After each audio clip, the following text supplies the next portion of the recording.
So we knew that if we wanted to get accurate research data, that we had to maximize our participation in this competition. And to do so, we tried to really hit our target from all angles. We developed 5 different modes of advertising, which we chose to distribute on and off campus. Those modes are listed above: posters, screen vision, videos, postcards, and radio. And each of those targeted different combinations of response types. Some targeted all 3 response types, and others targeted single response types. The first of these methods to be deployed were the posters. They were actually the only method that targeted all 3 response types. On the right, you'll see that was the general design for our poster, and the only thing that really changed about it is the question. For off-campus was Cubs versus Cardinals. It was a more general question. The obvious answer is Cubs. But for on-campus, we tried to go for a more pop culture-based question. We actually did who would win in a fight, Justin Bieber or a rhinoceros. Kind of a ridiculous question, but it actually evoked quite a bit of response. And the other thing that would change is on the left, you'll see 3 different variations of the bottom of the poster, each one listing a different response type that people could choose to enter for, via whether it's web URL, QR, or SMS shortcode. And we kind of expected the poster, being a more traditional means of advertising, to be one of the higher yielding as far as results go. And we thought to ourselves, you know, people are typically seeing posters when they're in a building, not when they're at their home, they're on the go. So we were expecting a lot of text messages, and we were expecting QR to come in second here, just because a quick response, snapping a photo of a QR code, is a lot easier than typing in an entire web URL. And to an extent, we were right. Texting definitely was the predominant method of response here, but surprisingly enough, QR actually lost to web by about 10%, and this likely has something to do with the fact that not everyone has a smartphone yet. I myself just recently got one in the last week, and a lot of people still don't have access to quick response codes. The next means of advertising to roll out were our postcards. If you look on the top right, that postcard was actually developed before we even started our research by the Bradley Theater Department. And they were going to send out about 4,000 of those to Bradley students, theater mailing list subscribers, and faculty all over campus and off campus. So we chose to develop a sticker, which is pictured on the bottom right, asking whether people say pop or soda, and that offered the response types of SMS shortcode and web URL. We distributed over 4,000 of those, and we later decided we wanted to put out some more postcards, perhaps in a more viral nature. So we developed the postcard on the left, which we distributed all over windshields on campus, which we later found out Bradley wasn't too fond of. It was against their policy, and Jim got a not-so-kind phone call about that, ordering us to cease distribution. Regardless, postcards also went kind of as expected. We thought that there would be a pretty even divide between text messaging and web response, just because you get a postcard typically in your mailbox at home. It's just as easy for you to go sit down at your desktop PC as it is for you to pull out your phone. And this was an almost 50-50 divide, which again, was as expected. The next segment of our advertising campaign that rolled out next was our radio campaign, and we actually put together a 30-second radio spot that aired on the BU Edge radio station. It's a student-run radio organization that is available via FM or anywhere on campus. If you put on channel 3 of your television, you can tune in. And I'm actually going to play that for you real quick. Is it Fireball? Yeah.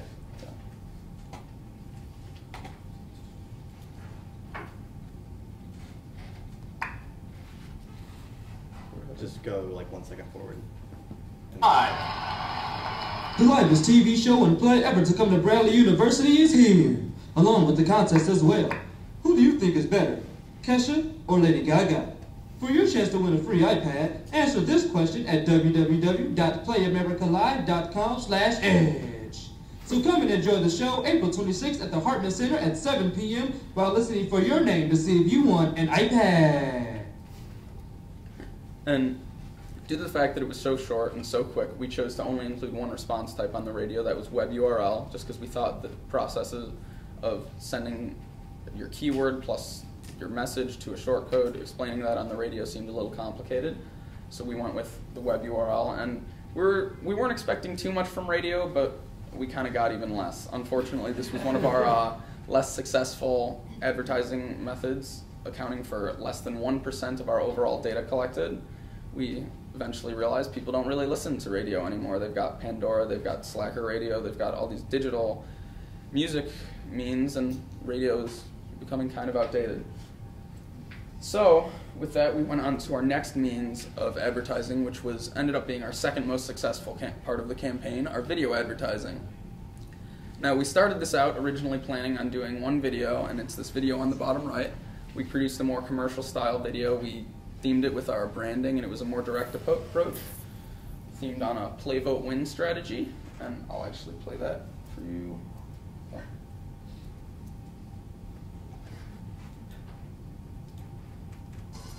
America Live. Finally, a show that tackles the important issues. Make your voice be heard and vote. Take a stance on issues that really matter, like who would win in a fight, Snooki, or a grizzly bear. Text keyword America and your vote to 27126 for a chance to win your very own iPad. America Live. Play, vote, win.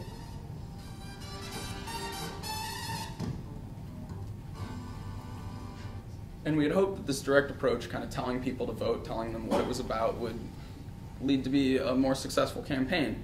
Well, we published this to Twitter, Facebook, we sent it out via email to as many social networking sites, contact as many friends as possible. And although we did get a few responses, it wasn't as successful as we would have liked, so we went back to the drawing board. We decided we want to go viral, we want to take a more viral approach to things, and we think some student interaction might actually help encourage people to vote, might make them feel more comfortable with the competition.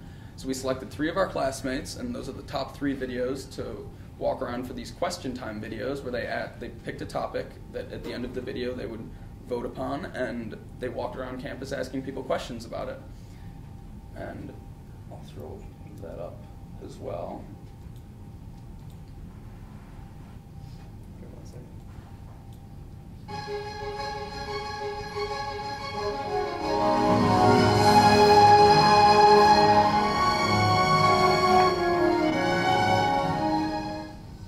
Hey, excuse me for just a second. Want to have a foot race? Not really. I'm the fastest man alive. I might beat you in a sit-up contest, though. What's a sit-up? How many feet are in a mile? I have no idea. How many miles are in a feet? Yeah, how many fingers am I holding up? 0. Who has better rhymes? Dr. Seuss or Eminem? Text keyword America and your vote to 27126 or visit this URL for your chance to win a free iPad.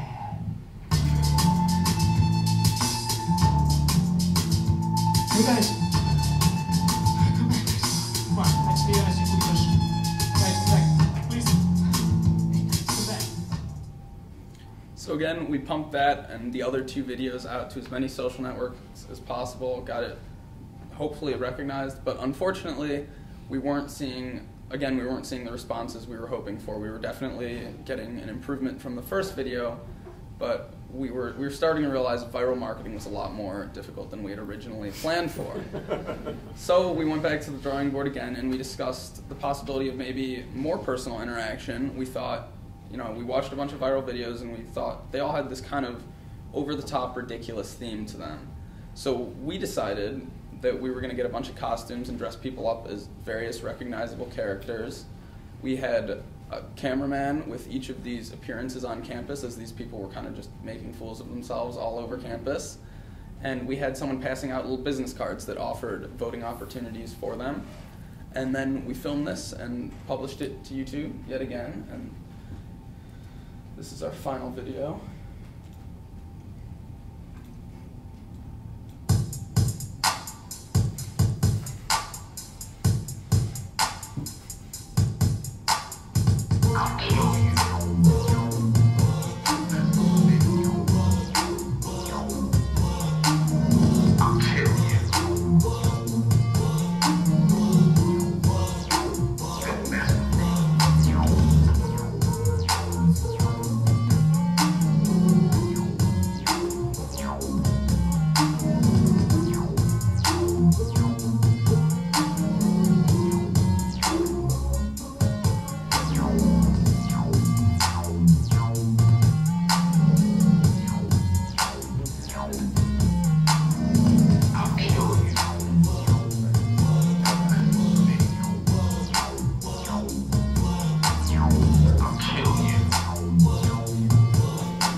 this next round of viral videos was we'd finally hit our success. It became the most successful portion of the video campaign and the second most successful portion of our entire ad campaign. We predicted, as per the data, that we would kind of get a boost in web responses here, and that would actually beat out text messaging for once, just because you're right here. The address bar is right here. It's that simple to type it in. But believe it or not, we actually encountered just the opposite. Texting actually won out, which we found to be kind of strange, seeing as you're already in front of one device. Why would you pull out a secondary device? And we still don't really have an answer to that, but we did see some unusual trends there. Our last element to our campaign was Screen Vision, which we all got very excited for, Jim especially. Screen Vision is a company that you send them videos and they will publish them in local movie theaters before the show. They have really successful advertising campaigns, and so we figured, why not, let's get a Screen Vision shot. So we actually went over to Chroma Studios in Morton, I believe it is? Peoria Heights, I'm sorry, which is a neighboring city, and this is a professional film studio, and we shot a really high quality commercial there. We shot it in high enough resolution that it could air on a movie screen. We thought it was pretty good, and we published it to Screen Vision. And here's that.